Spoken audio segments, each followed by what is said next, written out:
Good evening, everyone. It's 6 o'clock. We're in the Common Council meeting for the Tuesday, September 13th meeting.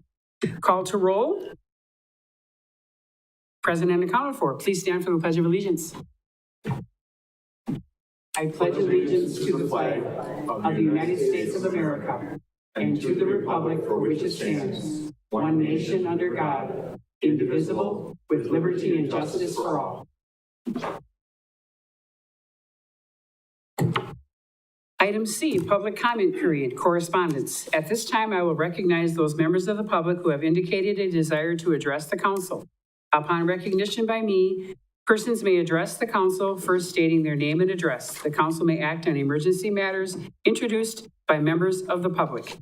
Are there any public comments? Are there any public comments? Are there any public comments? Seeing none, move on to item D. Approval of minutes from August 23rd, 2022.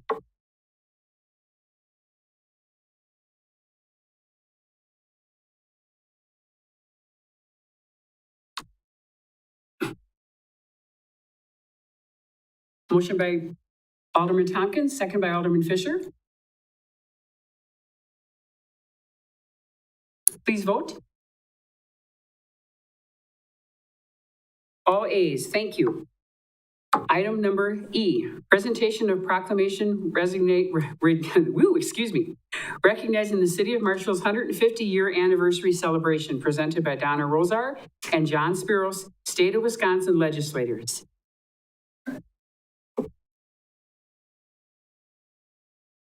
Good evening, Mayor. Good evening. And the council, honorable council, Mike, honorable Mike. You know, someone asked me about the 150 years. They said, who served on here at least 150? I said, had to be you. I said, you've been here since I've been here, so pretty close. But I think it's a great honor, the sesquicentennial, which I can't say very well. So I want to congratulate Marshfield. I did go online. I think there's a part of the library that's doing honoring heroes and leaders, past and present. If you haven't done that yet, you should go on there. I think that there's probably some recognition from a lot of people in this city that need to be exposed and to be identified on there. So I would ask you to do that.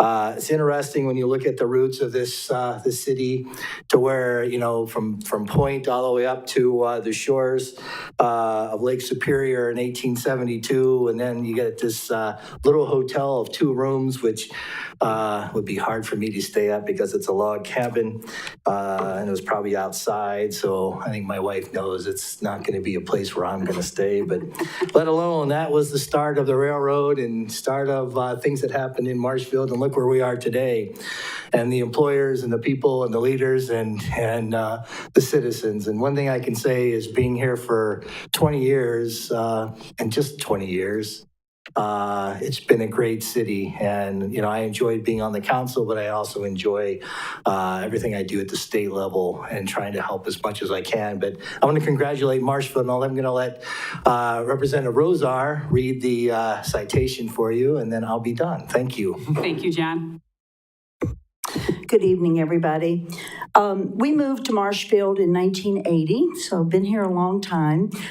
Can't believe I haven't lost my little southern drawl that I've got, but I still have that, and am kind of proud to have grown up in Virginia.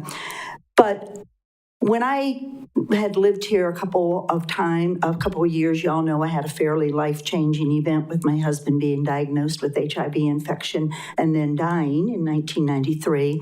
Marshfield was very good to us when all that was happening. That was in the very early stages of HIV infection. We didn't know a whole lot about AIDS and HIV infection. We kind of chartered some uncharted waters during that time, and the city of Marshfield and Marshfield Clinic they were indeed a blessing to us during all of that time. I got most of my information for this from the wonderful Marshfield History Project, the two volumes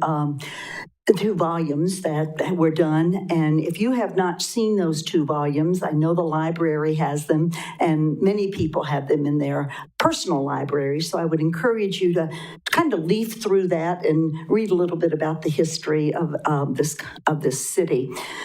The other thing is I'm very proud of the Hub City Times for doing the stories that they're doing of the biographies of people who have been influential in our city. And so it's a wonderful thing to celebrate 150 years. So I'm going to hold this up and read the citation. Celebrating and honoring the 150th anniversary of the founding of Marshfield. Whereas the first permanent structure in what would become the city of Marshfield was built and managed in 1872 as a result of the expansion of the Wisconsin Central Railroad, and whereas the city of Marshfield was home to William H. Upham, who demonstrated remarkable leadership in rebuilding the city after the fire of 1887 and is the only Marshfield citizen to fill the governor's chair in Madison.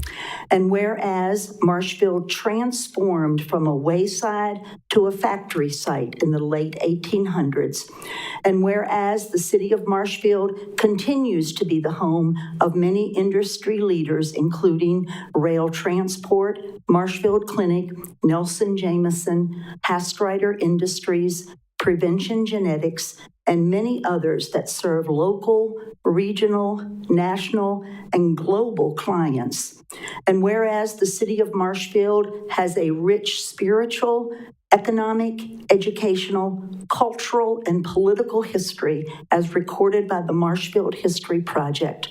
And whereas the city of Marshfield continues to be an important part of central Wisconsin through its spiritual, economic, educational, cultural, and political contributions.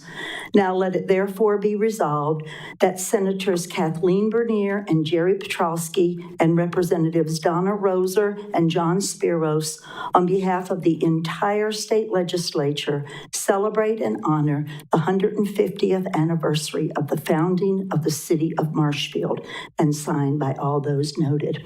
Congratulations, and I'm going to present this to the mayor, and she can do as she wishes with it. Thank you. Thank you. Thank you both.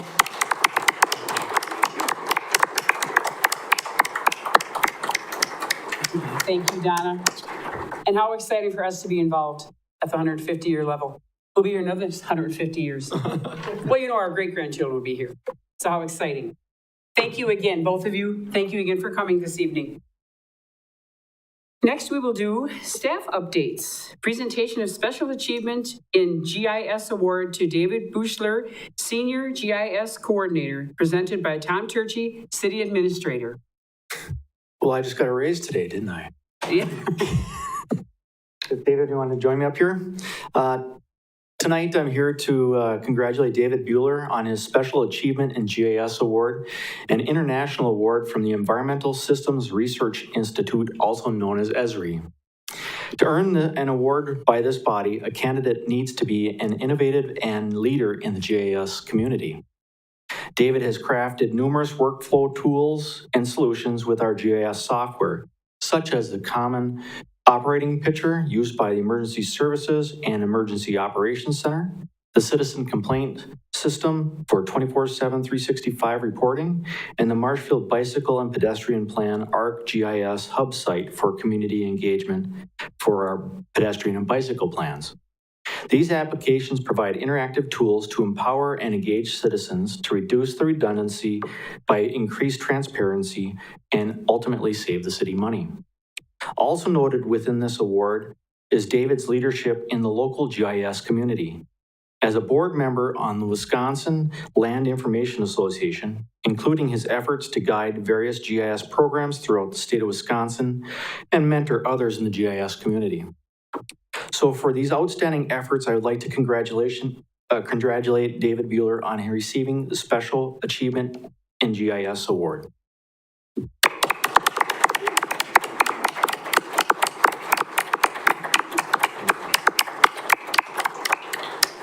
Thank you, Tom, for that great presentation, and thank you, David, for all your hard work. You are one person that helps make the city better. Congratulations. Introduction of Elena Ratch, Accounts Payable Payroll Technician, introduced by Jennifer Solinsky, Finance Director. Jennifer decided to get a haircut tonight. It's a short one. Yes, sir. So hi, I'm Jordan instead. I'm the accounting manager if you don't know me. I'm here to introduce Elena Rash, who is our new AP Tech, started on August 8th. She's been with Marshfield Clinic as an admin associate beforehand, and also has had extensive family experience in China chef. So welcome her to the team, and I'm looking forward to great things.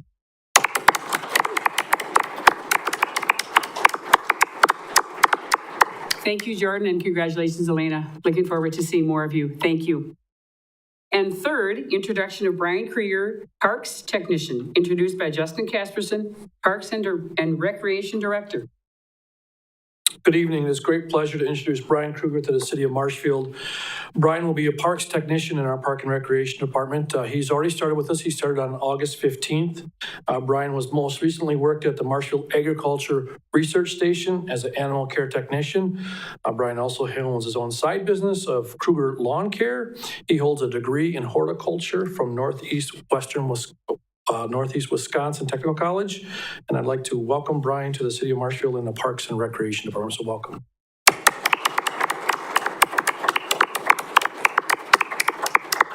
Welcome, Brian, and thank you for that good introduction, Justin. On to item G, mayor's comments, and that would be me. Employer recognition. Brandon Fisher, wastewater utility, 10 years. Congratulations, Brandon. Exceptional work. One more thing I need to say before we go on. I received a letter from a constituent earlier this summer about the concern of the road at the Park Zoo from the Wolf Pen to the stop sign. We all know that situation. Terrible, hard to drive on, lots of bumps, lots of cracks, lots of all kinds of stuff going on. When I shared with the city people that needed to know, they told me some exciting news that was going to be fixed this summer. I never reached out to this individual because I wanted him to find out when everyone else did. We took a ride the other night through it. Guess what? Smooth as silk. We all know what that feels like. Absolutely wonderful. But just remember, 15 miles an hour. There are still all kinds of deer, squirrels, people walking, people on bikes. As long as we keep it 50 miles an hour, when the next time we have to fix it? Maybe 30 years as opposed to 10 or 15, right? So keep the speed down, keep the great stuff up going through the parks and the zoo, and thank you again. On to item H, council comments. Any comments from the council? Seeing none, reports from commissions, boards, and committees. Wow, breezing through this. Seeing none, consent agenda. Meetings, minutes, reports.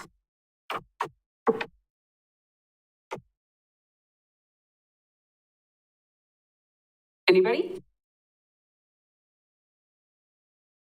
We have a motion by Alderman Peschel, a second by Alderman Tompkins, and Alderman Wagner. Thank you, Your Honor. I'd like to pull item PW 22-71 off the consent agenda for discussion. That would be under the Board of Public Works.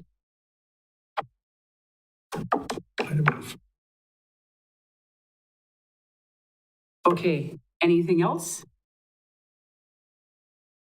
Seeing none? Mr. Fire, were you trying to amend?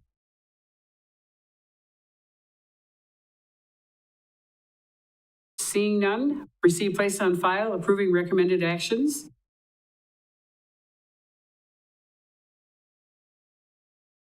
Looking for a vote.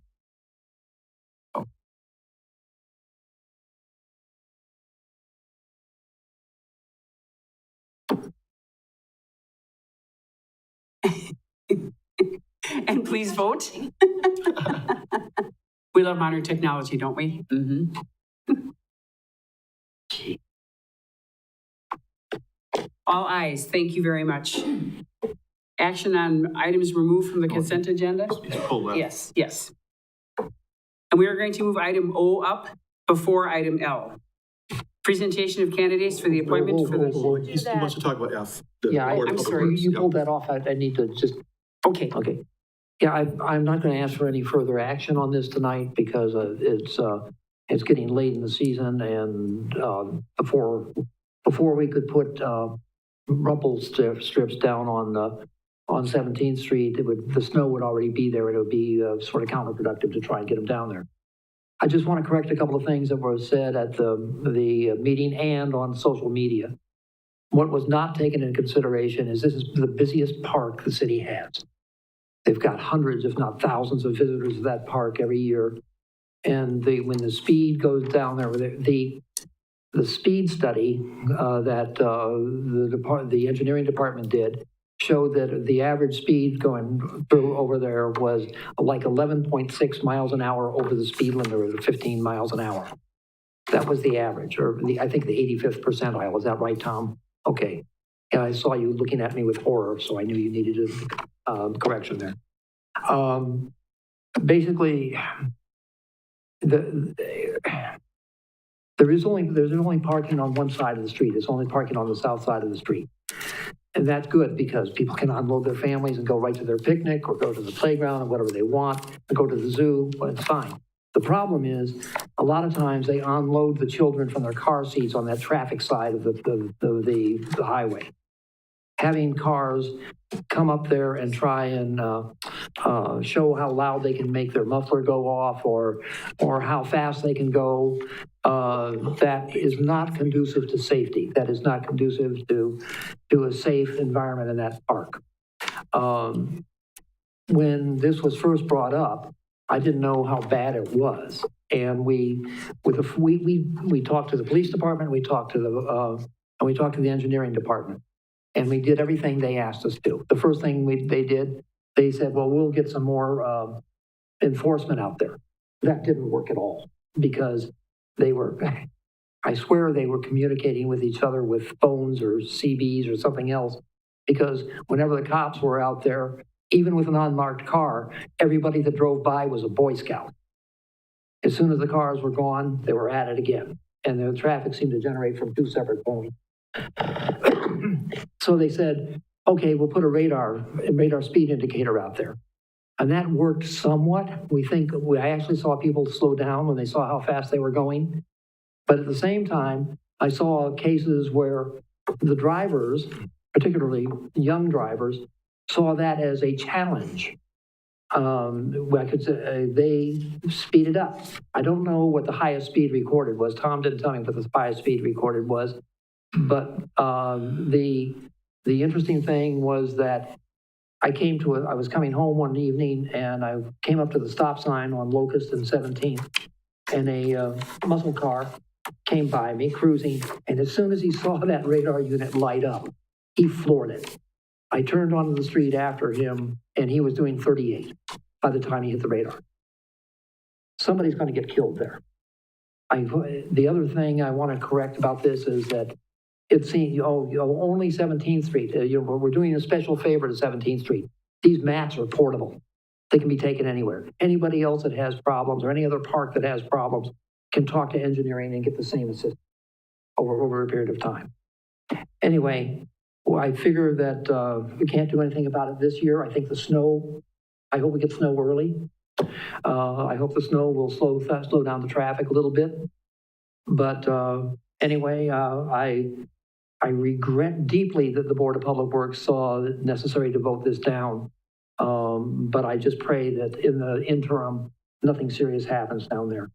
Thank you for the time, Mayor. Yes, thank you, Alderman Wagner. I also want to make one more comment that I had seen on social media. People think that these bumps are going to cause their vehicles damage. If you drive the speed you're supposed to at 15, it's not going to cause your vehicle damage because they are very low to the ground and they're softer than a normal speed bump. So just to clarify that also. Right, Alderman Wagner? Yes. Okay, now we'll go on to item O. Oh, okay. Alderman Tompkins? Thank you, Mayor. I will say that when this issue came up, and I've spoken to lots of moms in different areas of the city, none of them knew that the speed limit was 15. And the signage isn't very great. So I think one step that might be a little cheaper would be to just have some really prominent 15 miles an hour signs. Thank you. Alderman Fire? I think one of the reasons we turned it down is we're actually opening up a whole different ball game here. And if anybody remembers on 8th Street and and what is that? Whatever, down by where we have this problem with this piece of property we bought.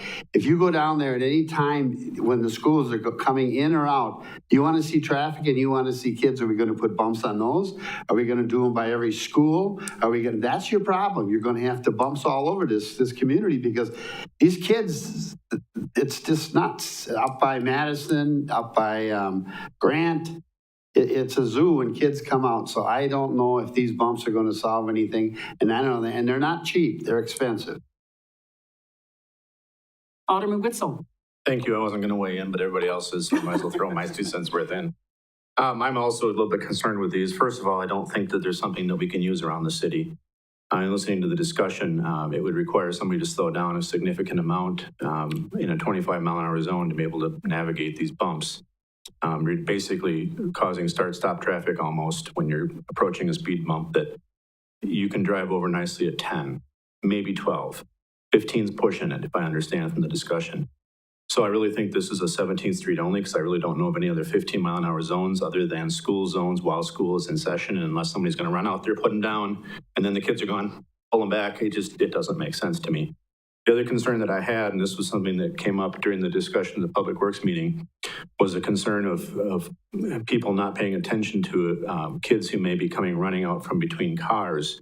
And if you add yet another item to navigate, AKA a bump, and now they're concentrating on where that bump is and what that bump is going to do to their vehicle or what they have to do to navigate over that bump, they're not going to be paying attention to the kids that are jumping out or running out from between cars. So it adds yet another distraction. So I have a lot of concerns about this. I'm not saying that I wouldn't be in favor of it, but I'd have to have a whole lot of questions answered regarding those things that I brought up. Alderman Wagner. Thank you again. The justification for these things far outweighs the concerns. And the idea that somebody's going to run out and pull it away is just ridiculous, just strange. The point is, this is a safety hazard. We've tried all the other conventional means. And by the way, if somebody else is having trouble with speeding through a 25-mile-an-hour zone, they can basically go through the same routine we did with the engineering department and the police department. And more enforcement, more radar, whatever. Okay, fine. It doesn't have to, you don't have to have pads everywhere. And I think you can go as long as you want to justify it. But if the first time somebody gets hurt, I'll remind you of it. Alderman O'Reilly. One of the suggestions I had thinking about this was, why aren't we making it a three-way stop? You don't have to remove bumps every year. You are going to create a situation where people are going to slow down right at that intersection to come to a stop. And you're looking at a fraction of the cost to move forward doing that. To me, it just seems logical from a pricing scenario of $14,000 versus what, $1,200, something like that. Thank you very much. Alderman Fisher. Thank you, Madam Mayor. Just a question for staff. Were there any ideas that you thought through other than the speed bump? Or I'm sorry, hump?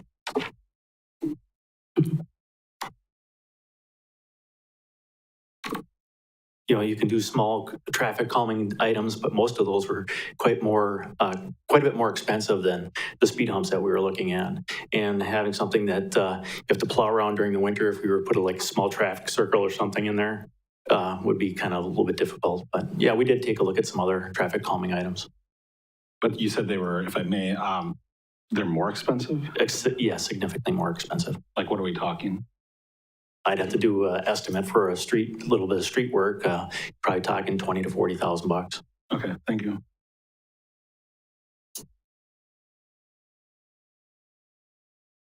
Anybody else? We have 4 aldermen we've not heard from yet. But thank you very much, and thank you for all of your input. This is what we're all about.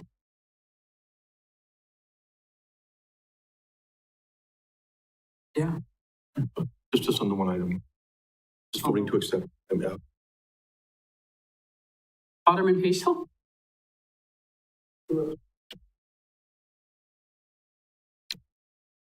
And second by Alderman Tompkins. Any other discussion? Seeing none, please vote.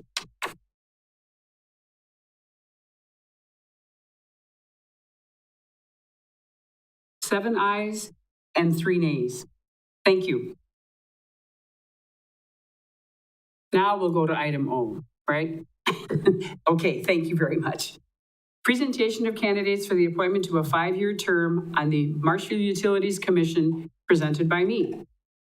I was very pleased to see we had 4 candidates that stepped up. This is a huge thing in the city of Marshfield. We have 4 candidates, and we're going to go in the order of how we received their applications. Nate Mueller cannot be here this evening, so Steve is just going to read his at the very end. He was our first candidate. Our second candidate is Mary Jo Wheeler. Mary Jo, you have 5 minutes, and I have my iPhone here. At 5 minutes, I will just softly tell you that 5 minutes is up. Very nicely. Sounds good. Thank you, Madam Mayor, and thanks for your service, and thank you, Alderman, for your service as well. I put my name in the hat for this. I became aware of the Utilities Commission about 2 years ago. Obviously, GM is making a huge shift into EV vehicles. Our industry is changing. It's probably the fastest change we've seen in this industry in the last 100 years. I've been on the forefront, having 5 dealerships in central Wisconsin and over 150 employees. I've been closely working with GM to help put in infrastructure in our communities that are considered EV deserts, so to speak. I've been working closely here with the city to put 10 charging stations in, as well as the Marshfield Clinic.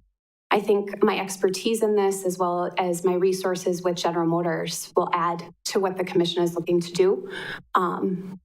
So I'm looking forward to getting on and changing our environment here in Marshfield.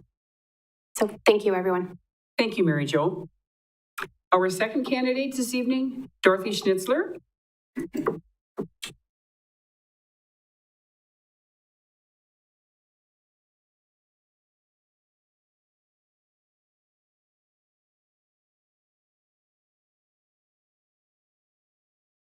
Seems I'm shorter than most. Okay. Thank you for this opportunity and this invite to speak here. My name is Dorothy Schnitzler, 709 South Cherry, Marshfield. And in the Hub City Times, I saw that the mayor was seeking utility commissioner. What are my qualifications? I am a resident of the city of Marshfield since 1960. I ran for the office of mayor many terms back. City Clerk Deb Hall said to me at that point, think about being on a committee at City Hall to get to know about more how things are run here. Mayor Chris Meyer emailed me of 2 openings, one on the Historical Committee and the other on the Sustainable Marshfield Committee. And I chose the Sustainable Marshfield Committee. Many years ago, I helped at middle school as a homeroom monitor. I worked in modular home building, Wisconsin Homes. My brother Harvey and myself, under the band called Dottie and the Toe Tappers, which started in 1972, still doing music. Let's see, played for the music for the mayor's breakfast for many, many years, 10 plus, I think. I worked for John Luke, which was a founder of the dental clinic. I'm a landlord, and I was a member of the apartment association. My husband Ron, myself, and Ron's son were partners in a recycling business in Sparta. We purchased from Budweiser Incorporated in Sparta some of the monies that we generated from those recycling items. Some of the recipients were the Boys and Girls Club, especially from Black River Falls. Why do I want to be on this committee? Because I feel it is very important for any Marshfield resident to become active in how committees operate. I have attended meetings at City Hall, Wood County Board meetings. I've worked with Tom Looks from the Marshfield TV, forming events held at the Belvedere Supper Club. We call it the Public Forum. And on March 10th, there were candidates for mayor, candidates for city council, candidates for Marshfield School Board, and candidates for Wood County Board that were open seats and people running. Also in March, which is very, very, how can I say, dear to my heart, we had all of these candidates for offices in Madison. And it was many people attended this, and we felt privileged to offer this to have people get to know these candidates that will be in charge of making laws. So in ending, I just want to have a little fun here. I'm going to hold this up. This is a personal alarm, just in case there's some danger somewhere. And I don't want to carry my concealed carry gun. I pull this, and it's as loud as a police car with his siren on coming after you. You want me to pull it? No, thank you. I didn't think so. Thank you, everybody. Thank you, Dottie. Yes. Our third candidate, Jennifer Trader.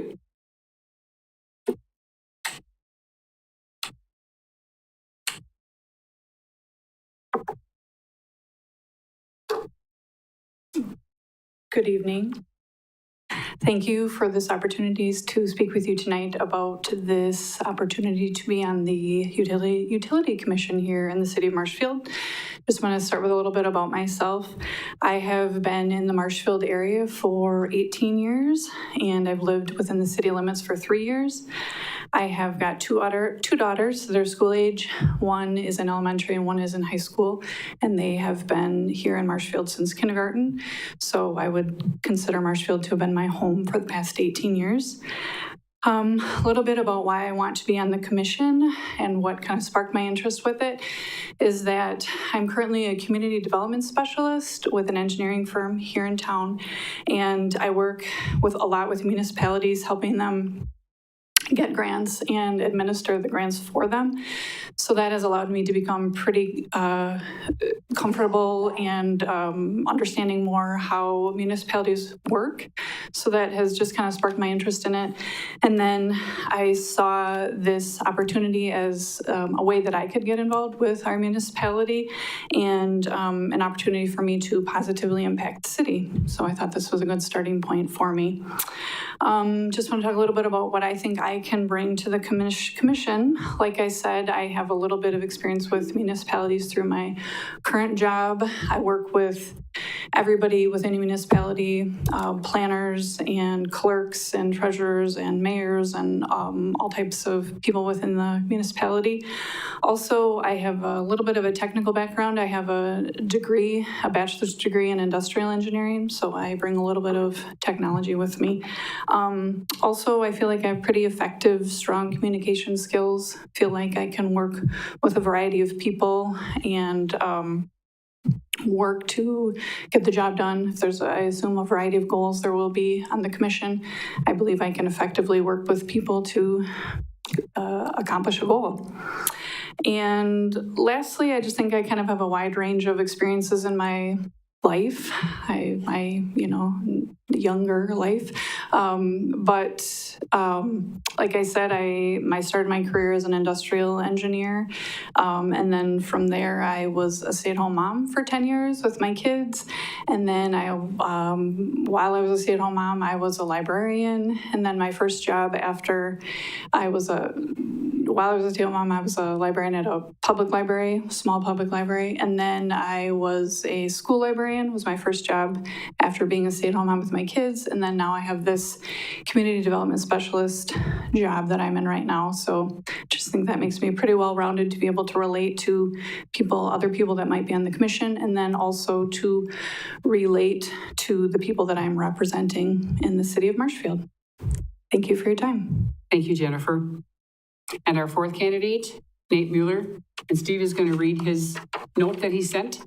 Thank you. Yeah, Nate was, he felt bad that he couldn't be with us tonight because of another commitment, but he did send this to me to be read. Dear members of the Common Council, I've submitted my letter of interest to serve on the Utilities Commission, but unfortunately I will not be able to attend tomorrow's September 13th meeting to introduce myself and give additional background information about myself. In addition to the information in my letter of interest to serve, I would like to share the following for your consideration. 3 years ago, I was appointed to the Utilities Commission as a replacement to finish the previous commissioner's 5-year term. Since Marshfield Utilities has many facets within the electric utility, water utility, M1 power generation, and communications/fiber optic service, there is a degree of complexity that takes time to gain the knowledge necessary to make prudent decisions for the stakeholders of Marshfield Utilities, which is one of the reasons I am interested in serving for a full term. I feel the partial term I have served for has given me the training to understand the many facets of Marshfield Utilities, but not enough time to utilize that knowledge in a way that a full 5-year term would. And that's respectfully, Nate Miller. Thank you. And thank you, all 4 candidates, for coming this evening and giving us your synopsis of why you would like to be on this commission. At this point, we'll have no action. Action will be set for September 27th meeting. Again, thank you all. Moving on to item L, second reading of ordinance number 1477, rezoning property at 1901 South Central Avenue from CUM Community Mixed Use to CUM-PD Community Mixed Use with a planned unit development overlay, presented by Stephen Wiley, City Planner. Thank you. So many of you will recall that this one came before us a few weeks back for the first reading, and that was at the August 23rd council meeting. Went before the Plan Commission on August 16th. And basically, the applicants are just asking for a zone change from community mixed use to community mixed use with a planned development overlay, just to allow this L-shaped parcel, which is kind of odd in its configuration, a little bit more flexibility for development. We support this. It is consistent with the surrounding zoning. It would allow some flexibility for redevelopment, but also the city to have some more control over the site when the proposal comes through. The future land use recommendation is transitional mixed use, and it would be consistent with that also. So with that, we recommend approval. Motion by Alderman Fisher, second by Alderman Paschal. Any discussion? Seeing none, please vote.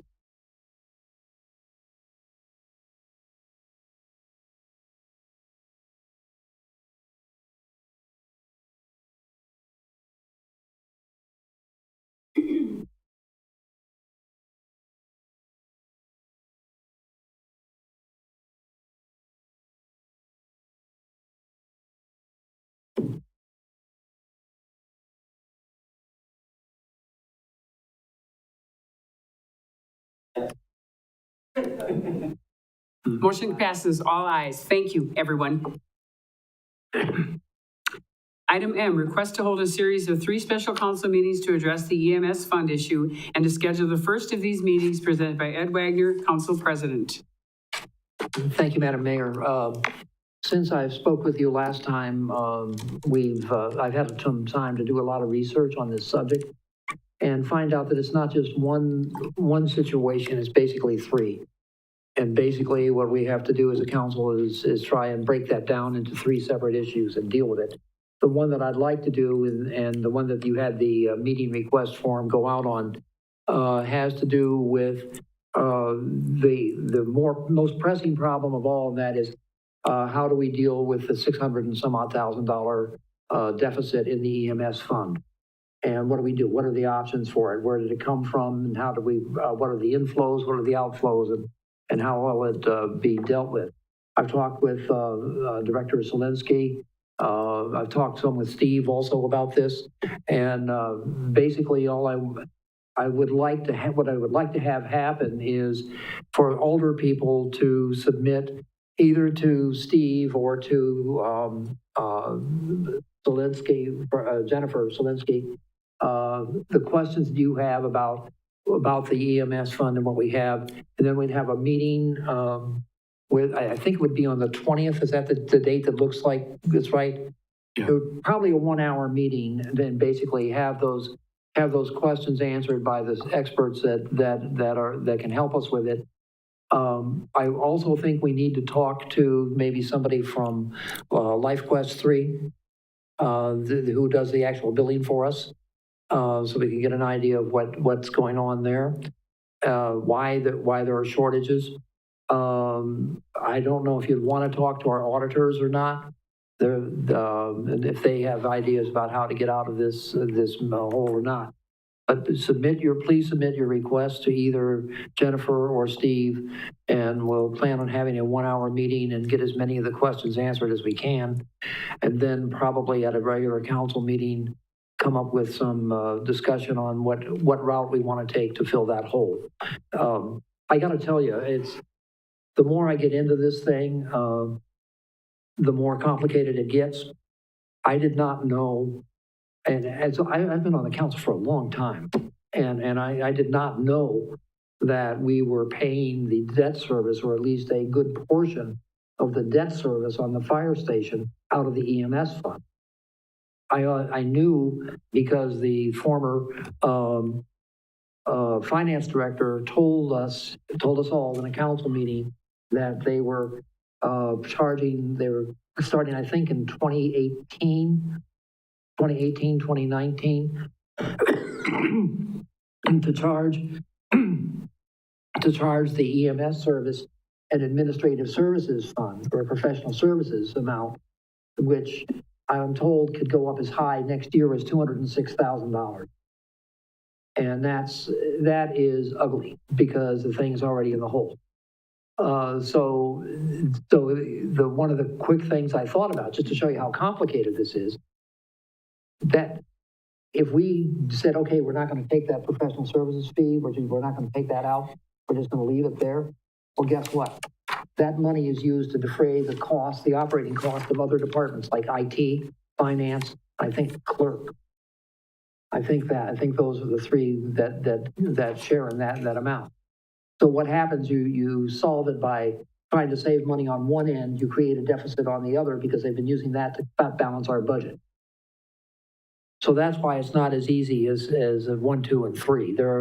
We need to talk about this thing in some depth, and we don't need to rush into a decision and just take the first one that comes along. We got to look and see what the long term is. So I'll just ask you to write down your questions, or call either Jennifer or Steve and tell them what questions you have and what questions you want answered. And we'll start from there. Then we'll see you on the 20th for about an hour-long session. And that's all I have on it right now. Alderman Fisher? Thank you, Madam Mayor. Are these going to be, at one point I had heard, I think you say that these were going to be council-only meetings? Okay, so this will be open. All right. I guess one question I have is, why aren't we just doing this as part of a regular meeting, add an agenda item instead of having multiple meetings? I understand this is a big issue, but part of me just thinks we could probably do this by simply having it at a regular meeting to save on having more and more meetings. Just one thought. Alderman Hendler? Thank you, Madam Mayor. I understand that we have faced many financial debacles over the years. This one here has no footprints, has no names, has no council blessing some of these things started. I think it's unfortunate. And I think Mr. Wagner has the right approach to this thing. This must be systematically discussed, because this is a long-range plan that we need to do. We don't want to get into the same, pardon my word, crap than we're in now. We can't afford this. So I hope that the membership of this council looks upon this as a constructive progression of a solution that we need to take. Thank you. Alderman Paschal? Thank you, Madam Mayor. For a second there, I thought we were already having the special meeting that Mr. Wagner went on so long. I have to agree with Mr. Fisher that I think that this is properly conducted at a regular meeting of the city council and that there's no need for a special group of meetings to work this issue through. So is it your pleasure to vote if we have it at a special council meeting or at a regular council meeting? Alderman Fisher? Just to see where this goes, I'll make a motion that we discuss the 3 different topics that Alderman Wagner outlined, but at 3 regular meetings. And is there a second? Second by Alderman Paschal. Any other discussion? Alderman Whistle? Assuming that we're not discussing this tonight because it's not on the agenda, then we're looking at the end of October having this resolved. Is that going to give a timely resolution for budgeting, since we're starting our budget meetings in October to discuss what things are going to look like for next year? Are we going to have enough time in those 3 regular meetings to have everything vetted, to have the budget reconfigured, and then to be able to present that and discuss it? I believe our first budget meeting is before that 3rd meeting would be. Alderman Handler? Thank you, Madam Mayor. I think that procrastinating this issue is not the way to go. I think Mr. Wagner has a good handle as to how to approach and solve this thing. So I think we need the time that he's requesting to do this, because we've got budget situation going up, and he sure as hell don't want to get into the budget situation with this problem looming as other problems. Thank you. Alderman Fisher? Thank you, Madam Mayor. One, I don't think we're procrastinating by having this at 3 regular meetings. I think that's just conducting business properly. I will say that I think after the first to second discussion, we'll have a pretty good idea of where we can go financially. So it won't get in the way of our budget at the end of October. So I don't think it's procrastinating. I think it's just conducting business well to do this at a regular meeting. And I think, again, probably I think our next meeting is at the end of September. We'd have the 2nd week in October, a meeting. I think between those 2 meetings, we can have a pretty good idea of what the solution needs to be, and we can act accordingly. Thank you. Alderman Wagner? Thank you, Madam Mayor. Actually, it doesn't make any difference to me whether you do it at a regular council meeting or a full one, except that I want to see the council focus on this, because this is not that easy. It is not that easy of a thing to do. What I envision after we have a good presentation of what the issues are with the budget, or with why the deficit is there, okay? Once we resolve that issue, and we will look at the options that we have for addressing it for budgetary purposes. And make no mistake about it, we're going to have to address this in this year's budget, one way or another. And I think that could happen. Choosing among the alternatives could happen easily after we thoroughly discuss the issue. I don't care how we do it, as long as we get that conversation started and get it moving. And I agree, it has to be done in time for the budget, and it is going to have an impact on this year's budget. Alderman Spiros? I'm not sure what the best way to do this is. I do know that they are going to be extensive conversations, because I know myself alone, I probably have at least 10 to 15 questions that I can think of and have thought of, and I will be turning those in so they can be answered. But that's a lot of information. And we already have mile-long council meetings. And then I believe in October, we have even longer council meetings, because we have special meetings attached, budget meetings already attached to regular meetings. Now we're going to attach this to those meetings. So I'm not a fan of having extra meetings, but I really think the due diligence that this particular issue needs probably would be, we would be able to focus better if we were having them at separate meetings and not meetings that are already going to be ridiculously long. People look at your October schedules. You're already got very extended meetings on your Tuesdays. So this would be extending that even further. Alderman Witzel? Thank you. I guess I have a question for Steve, and that is, where are we at with the budget process? And when do you plan to have the budget finalized and in our hands to be starting to discuss? Well, we're gonna talk about that in a moment, actually, and Jennifer and I are gonna give a little update on where things are at and take some preliminary questions from you so you see a sense of what we're facing as we go through the next few weeks to bring you a recommended budget. I was just talking to Pete real briefly, and maybe he'd care to comment on this if he's willing to, but just asking him where things are at, because they have submitted a budget for the EMS function, but there's still questions out there. To get direction sooner rather than later would be good. We can always go back and make changes and do what we need to do after the fact. I don't want to see anything rushed to the finish line in the interest of getting this over with in the next couple of weeks. That whatever comes out of this needs to be thoughtful. Any more comments on that? Okay. So what date do you plan to have the budget done in our hands?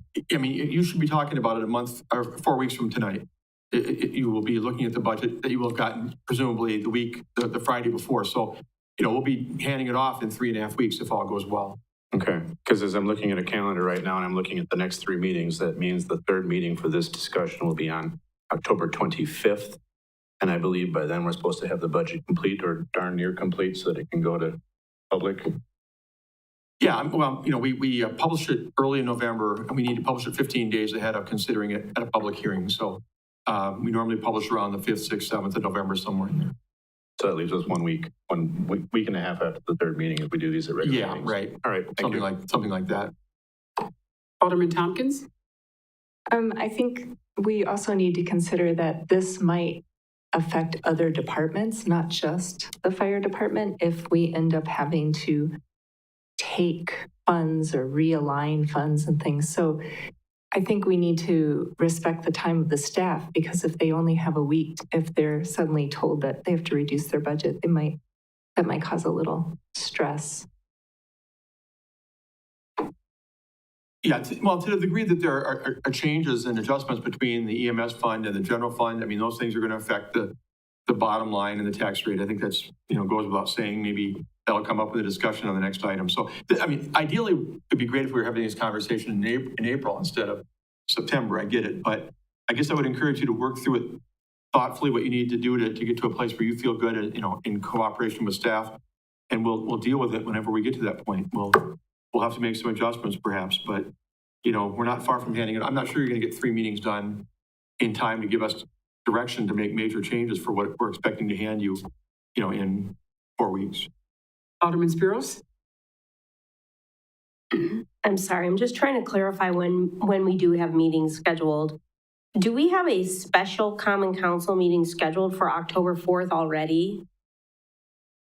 Because I have that on my calendar, but I'm not sure why. Yeah, that date sounds familiar, and then we have a budget meeting on top of a council meeting on the 11th of October. That's correct. And we have a budget meeting on top of a council meeting on the 25th of October. Correct. Okay, so just bear that in mind, y'all, when you're thinking about this vote, that the 11th and the 25th, you're already going to be here for very extended periods of time. You already have 2 meetings scheduled at least. And if you're in a committee, you're even here longer. And then the 4th, I'm not sure.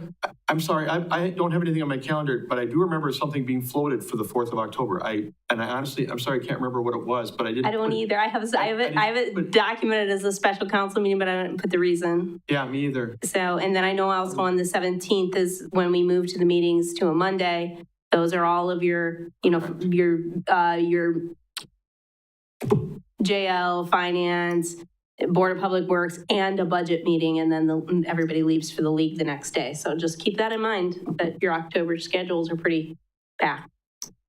Thank you. I mean, one of the questions that's hard to get into on the fly sitting here like this is, if you make changes and the way you want to see the structure of the EMS fund handled, and what that means in terms of fallout, what things need to be done, it's not necessarily true that all of them have to be done as part of the 2023 budget. I mean, there are things we can do that can follow on that and make some adjustments that may not require it to be done prior to us sending it off for publication. I don't know that sitting here. That's why I'm encouraging you to make this a thoughtful process to where there's one thing to account for the difference that Councilmember Wagner mentioned, the $600,000. It's another to talk about a sustainable model going forward, because I think we've talked about everything from the flat reimbursement rate for Medicare and Medicaid and all these kind of things. You're not going to settle that, have a plan for long-term sustainable EMS fund in 3 weeks anyway. I don't believe. That's my opinion. Alderman Wagner? Thank you again, Mayor. Actually, the most critical one is the first meeting. That's the most critical one. The second one deals with the model of EMS that we can use, and that's going to take some time. I don't think, we lost 60 days from the first time we heard about this, right? Or from the first time that you guys knew about this. It was 60 days before the council got it. So the point is that let's deal with what we have to first, and let's make the long-term decision about what happens with EMS and what kind of EMS service we want to provide for the city of Marshfield. Let's work on that at our leisure, because we're not going to solve it by the time we get done with this budget. It came up too fast. Okay, so basically, if we can come up with a way of filling that hole without having a huge impact on the taxpayers by the time we get the budget out, I'll be very happy. But that's the way we got. But it's the first one that's most important. The second one is a long-term policy decision on the part of the council and to some extent the Fire and Police Commission. And the last one is the one of finding out how the council and the staff build a relationship together. So that one can be put off for a while too. So that's where I'm at. Anyone else? Seeing none, and we are voting on holding the EMS fund issue during the regular council meeting. That is what we're voting on right now. And please vote.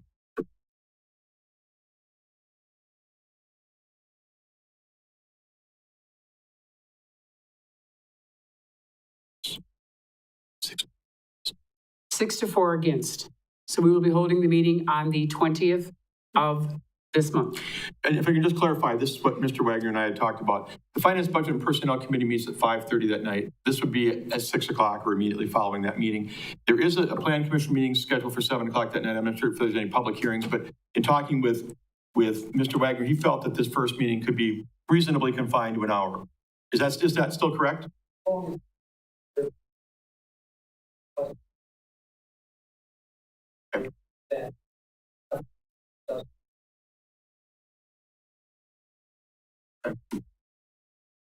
Okay. So I would like you to just, we voted down that we're not having it at We are not having it at the council but meeting. now we do need to actually vote on that September 20th. That has not officially been voted There on. hasn't even been a motion made. We have not had a motion. So we need a motion to have the meeting held on the 20th at 6 p.m. Let me just. Alderman Wagner votes and Alderman Hendler seconds. Do you want time here? Yeah. Yeah, he wants time to restart. Mm-hmm.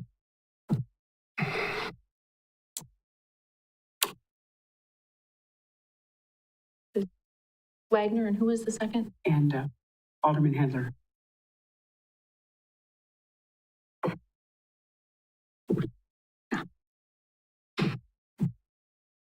Alderman Witzel?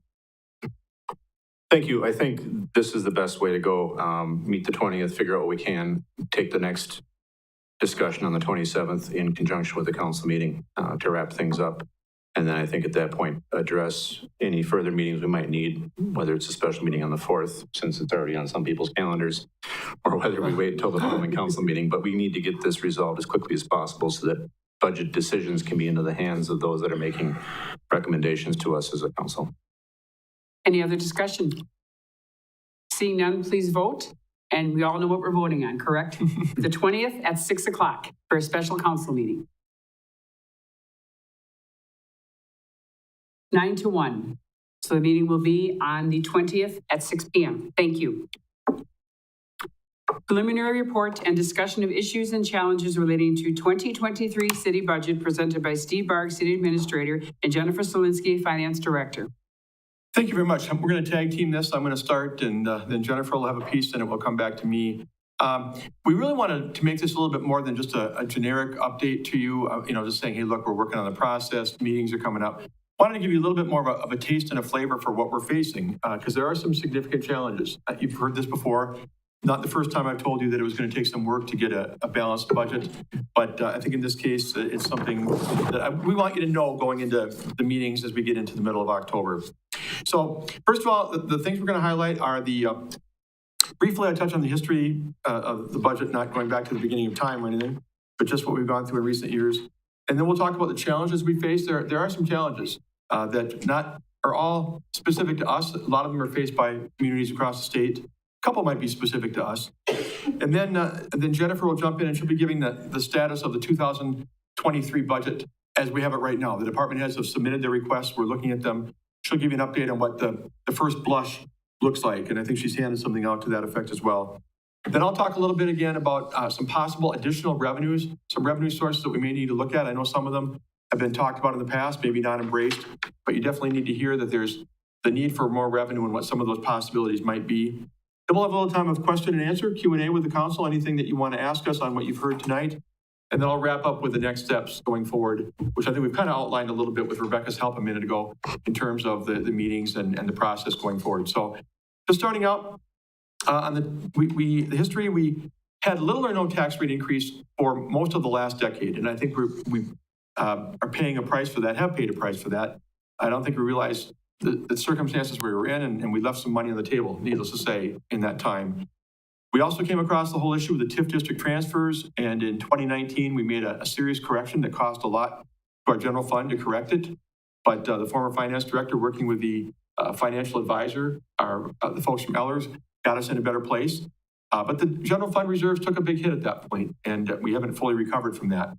But we have been in a better place in the last 3 years. We've done a lot of diligent work to move forward. At one time, we were down around 9% of the money we have in our reserve fund, which the auditors would like to see it be 25 to 30% of annual operating expenses. We were down around 9. We're up around 20 now. So we've made progress over the last 3 years.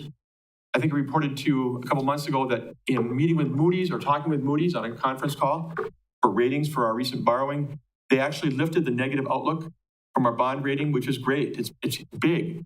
It's not the same as moving up a notch in terms of your bond rating, but it's very good to have that negative outlook, that indication to bond holders and to those who have bid on our bonds that we're going the wrong direction, have that taken off and removed from our bond rating.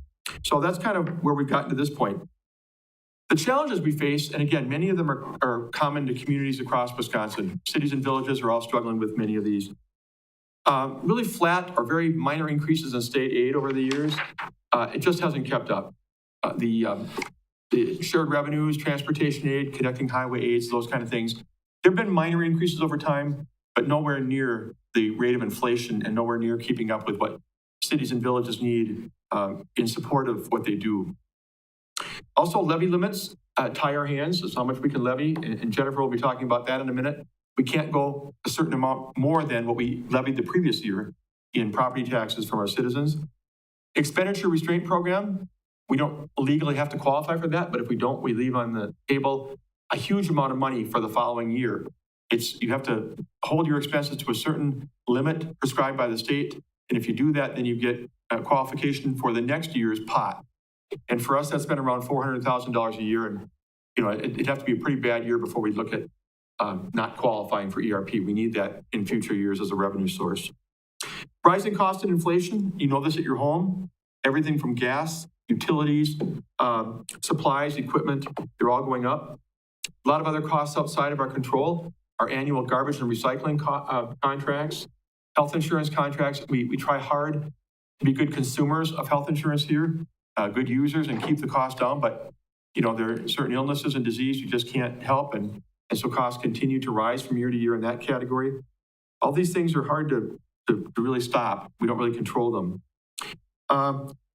I mentioned the little or no tax rate increase. We have had tax rate increases in the past couple of years. That's helped build us to a place where it's probably more commensurate with our services. It's definitely commensurate with Stevens Point. Still below Wisconsin Rapids, which is good. But we've gotten to a place where we probably should have been in years past when we were holding it low. And the issue of EMS fund we just talked about that needs to be grappled with.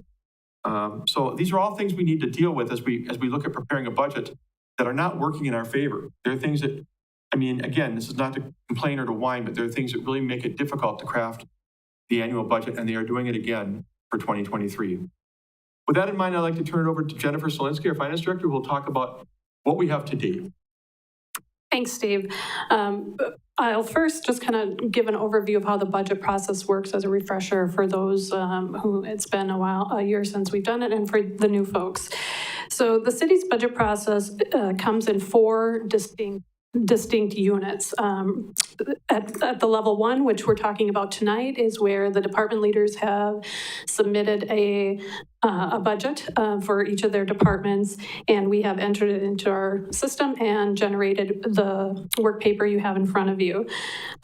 We have not yet, as a group between the city administrator, department heads, and the finance department, collectively discussed the budget. That happens in round 2.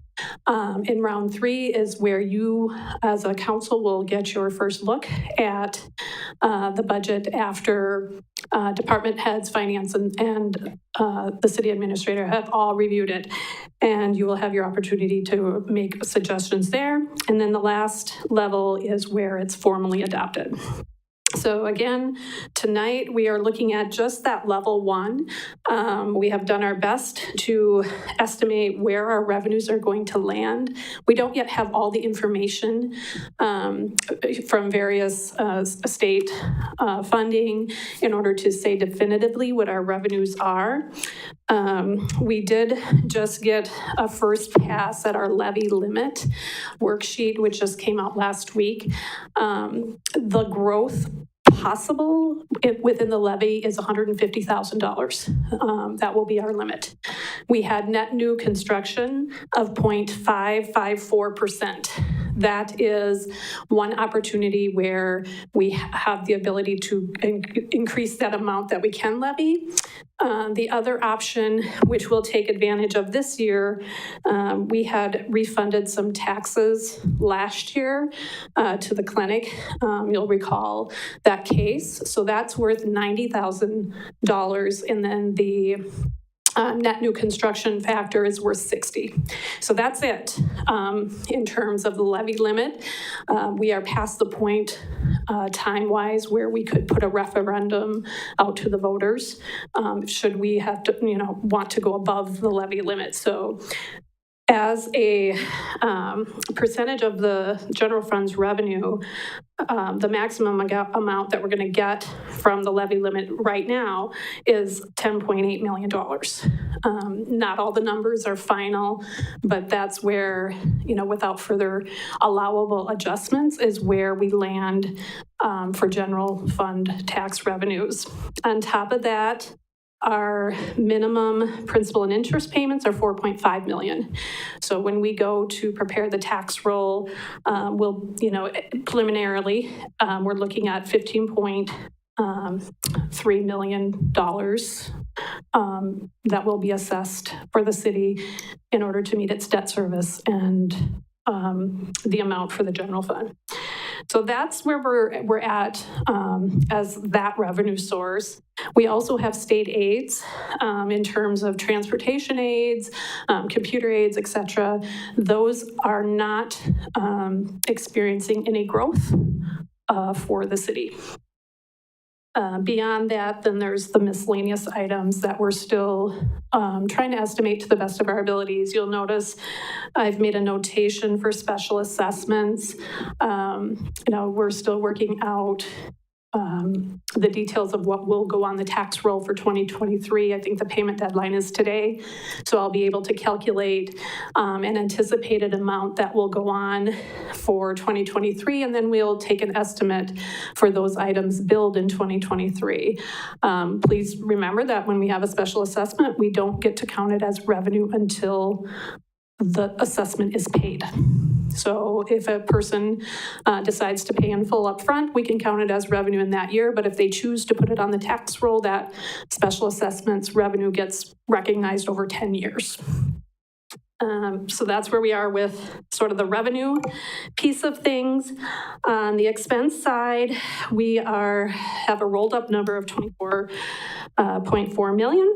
And I've broken that out in two different ways. So the very first section, you'll see it based on account grouping. So you'll see it based on wages, contractual services, supplies, etc.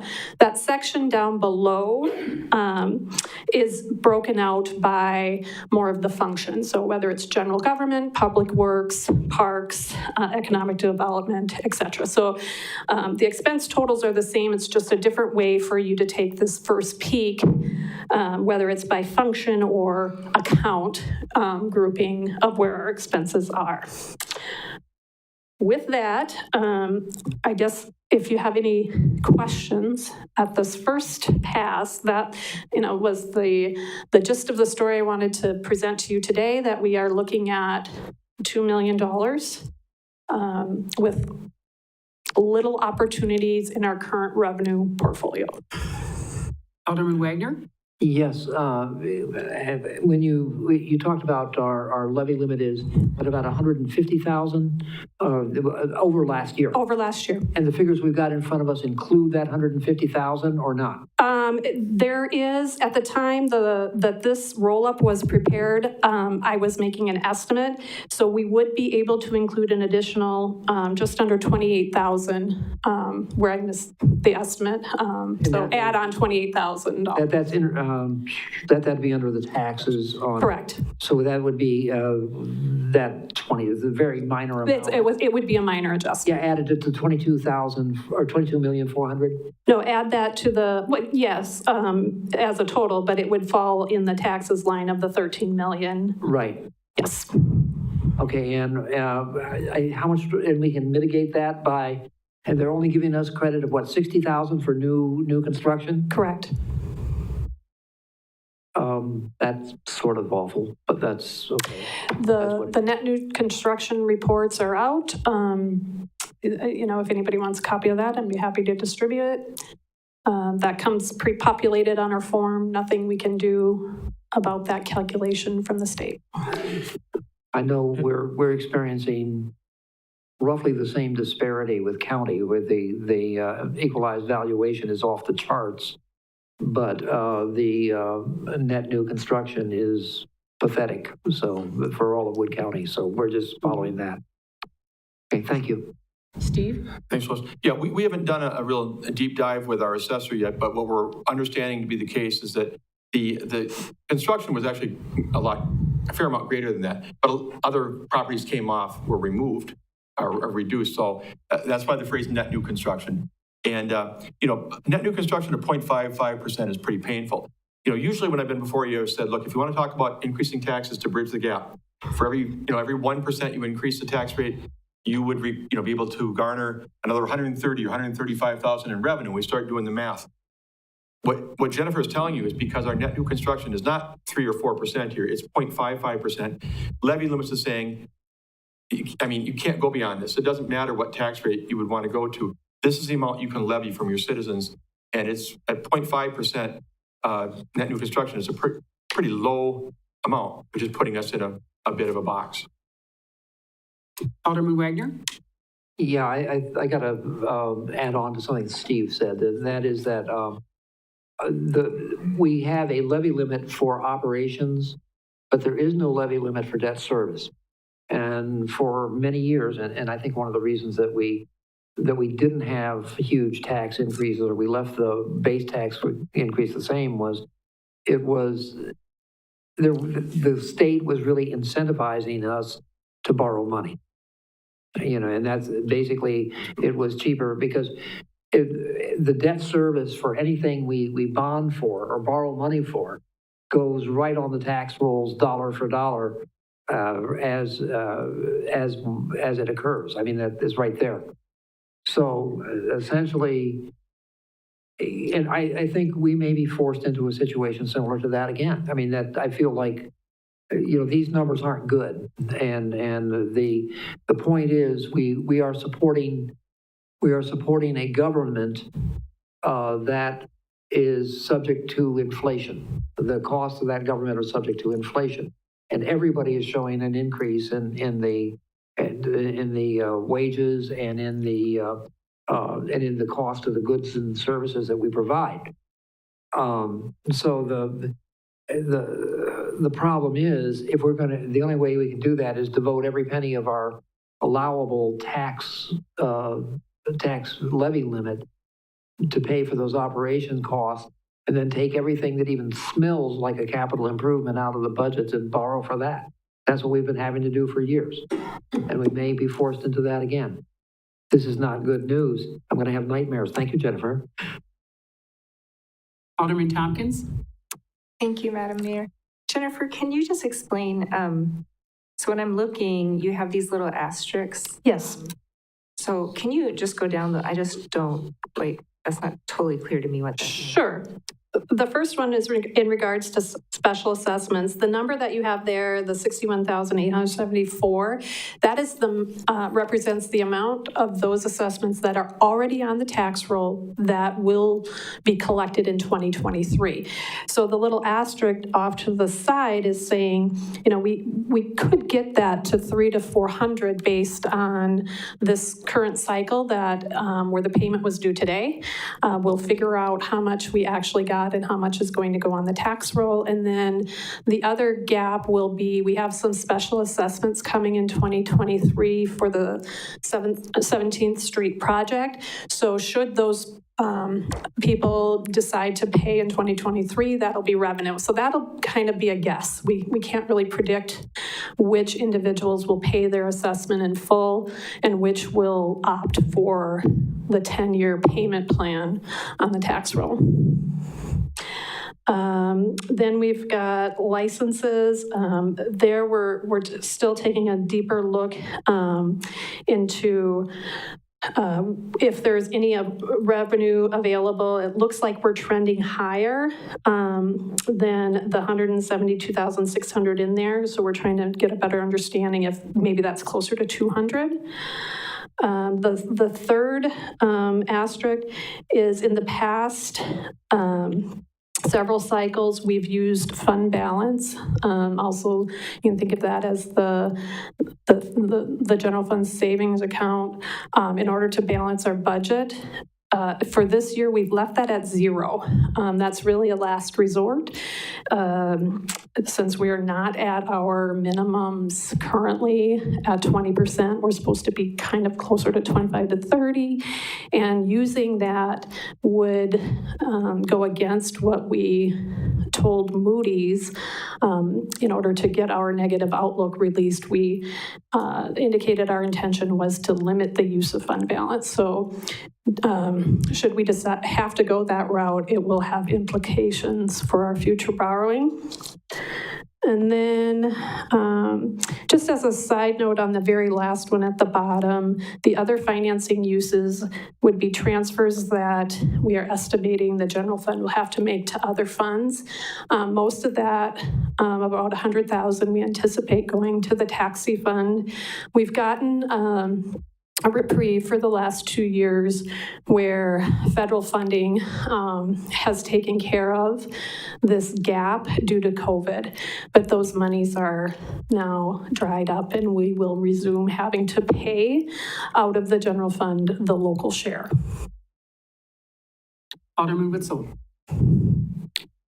Thank you. Couple questions. Steve, you mentioned about the ERP, the Expenditure Restraint Program, and you also mentioned about potential for alternate funding sources. How are those two tied? Because if my understanding of the ERP, we can only spend so much, what good is the extra money going to do if our hands are tied with what we can spend? You're absolutely correct. Absolutely correct. It's both a revenue and an expense issue. ERP is definitely purely expense. They could care less about revenue. They say you can only increase by some percentage over what you did last year to qualify. The overall budget picture, revenue and expenses both factor into it. I mean, you know, at some level, the levy limits are the same thing. You can only have your expenses. You can only levy so much money from the taxpayers. Obviously, if you can get more of it from other sources, that mitigates what you need to levy from your citizens and property taxes. So it's a mix, but for ERP, you're definitely right. I just want to say this too. I don't know. I mean, we were talking to Dave Ferris today. He's our financial advisor from Ellers, hoping that somebody's lobbying at the state level for the fact that like inflation right now is 7 or 8%. I guess I don't know the current one, but it's somewhere in that range. And yet levy limits and, you know, they don't change. I mean, they're still saying this much over what you levied last year. I don't know how that works. If you look at the numbers, what we have so far from the first pass of our department heads compared to the approved budget last year is an increase of 3.8% in general fund expenditures, 3.8%. And we're going to have to come down from that a ways. You know, 3.8% as a starting point from our department and division heads is not that much considering what they're facing. So we definitely need to pare it down. What I'm telling you is it's not that outrageous when you look at what we're all facing in terms of the general inflation rate in the economy. But there's no silver bullet on this. There's going to be a whole lot of pieces that are going to have to come together. But we just want you to know how difficult this is going to be to make work, because it is. Can I still go? Absolutely. Thank you. The second question I have, at the end of the budget process last year, we had an 11th hour request to jack up our contingency with the idea that it was going to help us out with our budgeting this year. Could you explain to us how that adjustment to the contingency fund has provided a benefit to us right now? So what that does, it's think of it as a strategy for future, maybe not to be realized in the 2023 budget, given our inability to increase the levy. So what happens is you are sort of prepping for future, saying, you know, if your budgeted expenses are within this level, and we put in that 400 as a buffer to, in a future year, should we vote in a referendum to go above the levy limit, we could potentially have some buffer so we wouldn't, in that same year, exit the expenditure restraint program and lose that $400,000 contribution. So you're prepping for that moment when you might have to put in a referendum to increase taxes to go above your levy. And then you would still be within your allowable expenditure budget so that you wouldn't, you know, sort of, damage yourself by having to come up with that $400,000.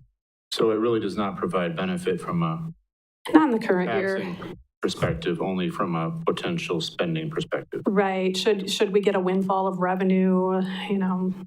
Thank you. Alderman Hendler. Thank you, Your Honor.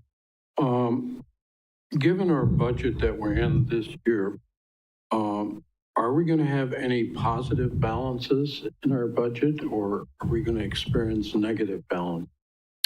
In terms of the entire budget. The entire budget. In the general fund, should we choose to balance the budget with fund balance reserve, we would still have a fund balance. It would be cut in half in one fell swoop. Tonight we've focused on the general fund. The other funds, the taxi fund will most likely experience that deficit, which is why we've got the expenditure in the general fund to cover that. The rest of the funds I haven't looked at in detail, but I'm not anticipating serious negative fund balances with the possible exception of the EMS fund. Okay, thank you. Anyone else? Questions for Jennifer or Steve? Seeing none? Yes. If not, I'll dive into the revenue part, the possibility of additional revenue. I know some of these things have been talked about. And as I think Councilmember Witzel's comments really point out the fact that the revenue is only a piece of the puzzle, but it's an important piece because it does help us to be able to meet the service level needs to a degree, even though there's only so much we're allowed to tax and only so much we're allowed to spend in order to stay within some of the state imposed requirements, but it's still meaningful and it still has value to us in terms of trying to fund our services. So I'm just going to kind of bounce out there, just not necessarily for a lot of discussion tonight, but we need to look at these as possibilities. And I know some of them are looked at more or less favorably than others, but they are all being used somewhere. A wheel tax, I believe it's been discussed a couple times by the Board of Public Works. You know, that would be a $25 per vehicle type thing minus the overhead that the state keeps. Marathon County has it, a lot of cities have it. Please believe me, if you're watching this at home, I think I've been misconstrued once before as advocating for it. I'm just telling what the options are. I believe we once looked at it based on the number of vehicles in the city, it would raise somewhere in the neighborhood of, it was somewhere around $400,000. Utilities such as stormwater management utility and transportation utilities are possibilities. I understand that Wisconsin Rapids recently enacted a stormwater or a transportation utility. Don't know exactly how it works, but there's different versions of that out there. Local sales tax is a possibility. However, it looks like only a few cities across the state use that, and it looks like it's intended to be targeted for those communities that have a tourism industry of some note, more than we do. So we'd have to look into whether or not that's even lawfully possible for us. The potential of offloading certain expenses from the general fund is out there, whether that be garbage collection, whether that be street lighting, and dealing with them apart from the general fund. Street lighting could possibly be something we could work with Marshfield Utilities. We haven't talked to them about it in any meaningful way yet, but that would be something similar to the public fire protection fee that would be, billed out as part of what they do. Garbage would just be offloaded elsewhere as well out of the general fund.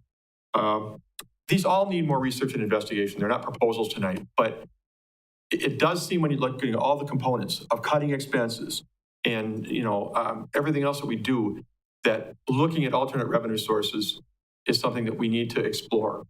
Even if ultimately they're deemed it to be not desirable or not appropriate for whatever reason. We can't help but mention them to you this evening and get you thinking about them as we go forward. Some of them might not even be able to be implemented, even not only by the start of 2023, maybe even by the middle of 2023, but they're things at least to consider and look at to some degree, and we would advocate for that.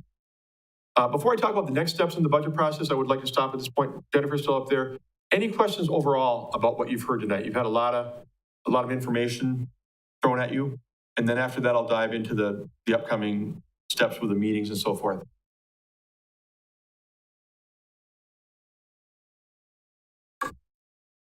Oh. Go ahead.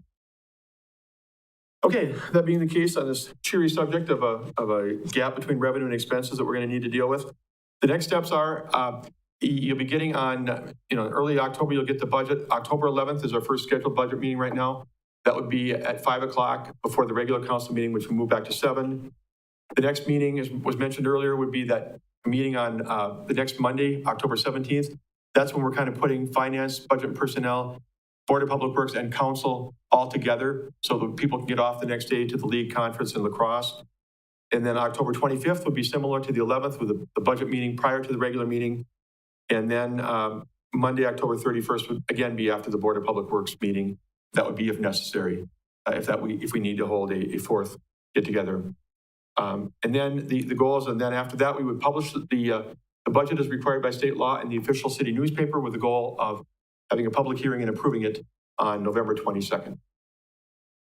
Any questions about the process? Alderman Tompkins? Can you just put all that in an email just so that we have all those dates and times? Yeah, and we actually did, the council approved it back in, I think, May when you were brand new, and we can resend that out to everybody. And that we have extra ones as well, because, so all the extra meetings that we're getting in the future, can we just put them all together? Everything I just read is on there except for your meeting next Tuesday at 6 o'clock, if you want me to throw that in there.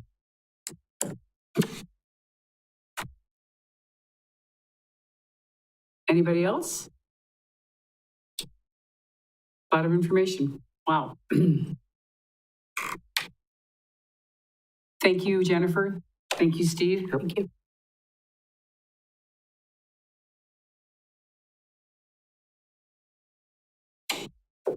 Now we'll adjourn to closed session pursuant to Wisconsin Statute Chapter 19.85(1)E, deliberating or negotiating the purchasing of public properties, investing of public funds, or conducting other specified public business whenever competitive or bargaining reasons require a closed session. Development agreement for project in TIFT District Number 10, sale of city-owned property, and adjourn to closed session under Wisconsin Statute, Chapter 19.85, 1G, conferring with legal counsel for the governmental body who is rendering oral or written advice concerning strategies to be adopted by the body with respect to litigation in which it is or is likely to become involved. Insurance claim made by the city.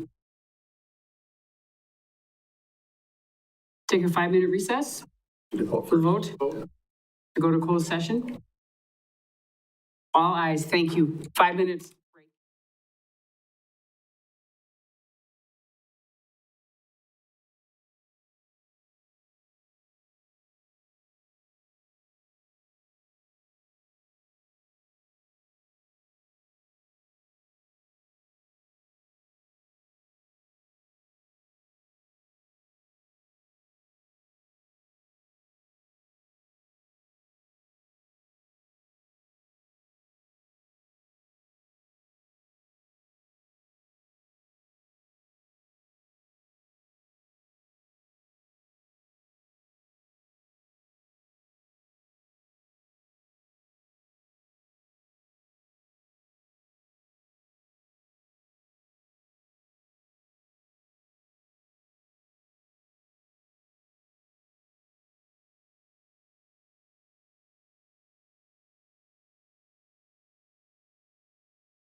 Open session.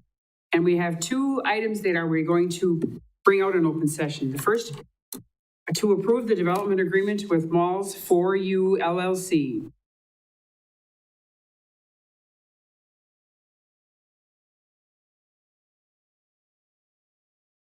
Motion by Wagner, second by Tompkins. Any other discussion? Seeing none, please vote.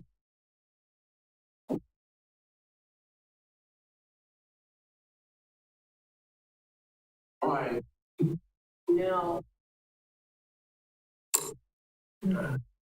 7-2 with one. 7-2 with one abstain. Yeah. So that motion passes. Our second, to approve the offer for purchase from H&S Manufacturing for city-owned land on South Hume Avenue and to approve an early occupancy agreement with H&S. Motion by Alderman Varsho, second by Alderman Witzel. Any discussion? Please vote. All ayes. Thank you. Thank you, everyone. And suggestions for items for future agendas? Alderman Witzel. Thank you. I have two items. First of all, we have completed a full season now with the Aquatic Center, of which we put in a lot of effort as a city. I would like to report of the Aquatic Center's season, including where we landed financially, what hardships they came upon, and if, some reports on whether or not they had to close, what reasonings for closing, those types of things. Okay. And then the second item, I would like us to revisit a couple of years ago, and probably for good reason at the time, we passed an ordinance prohibiting the use of cell phones within the council chambers during meetings. And I understand that there is the need to make sure that we're not using cell phones to communicate either within the group here or with outside entities during meetings. However, I do know that some individuals, myself included, find it difficult in certain discussions when we're looking at calendars, when my calendar is on my cell phone and I can't see what my availability is on this spur of the moment because I'm not allowed to pull up my cell phone. So I would like to maybe look at that ordinance to see if we have the ability to use cell phones, but then continue to prohibit the use of cell phones for accessing social media, digital communication, whatever else, just simply using it as a reference tool if necessary. It's actually one of our technology policies, and we can sure review it to see if it needs to be tweaked. Thank you. Anything else? Can we get a motion to adjourn, please?